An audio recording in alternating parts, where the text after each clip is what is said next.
Friends నమస్తే, this is రుహా Shetty. ఈరోజు పన్నీర్ బుజ్జి ఎలా చేయాలో చపాతీలోకి బాగుంటుంది, రైస్లోకి కూడా బాగుంటుంది. ఫస్ట్ కడాయి పెట్టుకొని ఆయిల్ వేసుకోండి. ఆయిల్ హీట్ ఎక్కిన తర్వాత సన్నగా కట్ చేసుకున్న ఆనియన్స్ వేసుకోండి.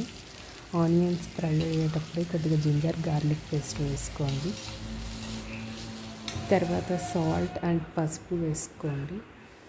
సాల్ట్ మాత్రం చూసి వేసుకోండి, మీకు ఎంత సరిపోతుందో అంతే వేసుకోండి, మరీ ఎక్కువ వేసుకోవద్దు.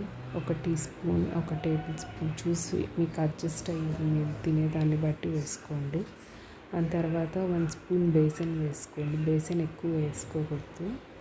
శనగపిండి వేసుకున్న తర్వాత కొద్దిగా ఫ్రై చేయండి, ఎందుకంటే అడుగంటుతుంది. వెంటనే టమాటోస్ వేసేసుకోండి.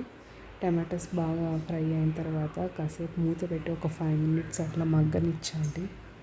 అవి మగ్గిన తర్వాత మధ్యలో మిక్స్ చేస్తుండండి, లేదా అడుగంటేస్తుంది. బేసన్ వేసాం కాబట్టి మిక్స్ చేసిన తర్వాత మళ్ళీ మూత తీసి కొద్దిగా వాటర్ వేసుకోండి.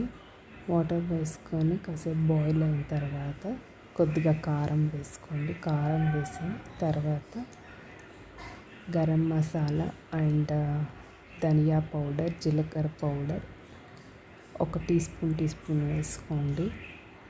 మళ్ళీ కాసేపు మూత పెట్టి బాగా బాయిల్ అయిన తర్వాత పన్నీర్ ఒక 150 grams పన్నీర్ సరిపోతుందండి. నేను 2 onions అండ్ 3 tomatoes తీసుకున్నాను.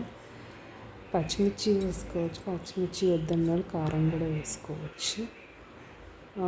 గరం మసాలా ఇవన్నీ బాగా పట్టిన తర్వాత కస్తూరి మేతి ఉంటుంది కదా, అది కస్తూరి మేతి కూడా వేసుకోండి. కస్తూరి మేతి వేసుకొని ఈ పన్నీర్ని మనము ఫస్ట్ తురుమైనా పెట్టేసుకోండి, లేదా స్క్రాంబుల్డ్ మిక్సీకైనా వేసేసుకోండి. పన్నీర్ మిక్సీకి వేసేసుకుంటే బాగా మరి చేత్తో అనేసి వచ్చేస్తుందండి. తర్వాత ఇవన్నీ మిక్స్ చేసుకున్న తర్వాత పన్నీర్ వేసేసుకోండి. పన్నీర్ వేసేసుకొని మళ్ళీ బాగా మిక్స్ చేసుకొని ఇంకా ఫ్రెష్ క్రీమ్ ఉంటుంది కదండి, ఫ్రెష్ క్రీమ్ అండ్ కొద్దిగా కొత్తిమీర లైట్గా గార్నిషింగ్కి అండ్ వేసుకోండి. టేస్ట్ చూసుకోండి, సాల్ట్ ఏదన్నా పడుతుందంటే అడ్జస్ట్ చేసుకోండి, సాల్ట్ కారం. మళ్ళీ ఒక 2 minutes మూత పెట్టుకొని బాగా మగ్గిన తర్వాత అంతేనండి, పన్నీర్ బుర్జీ రెడీ.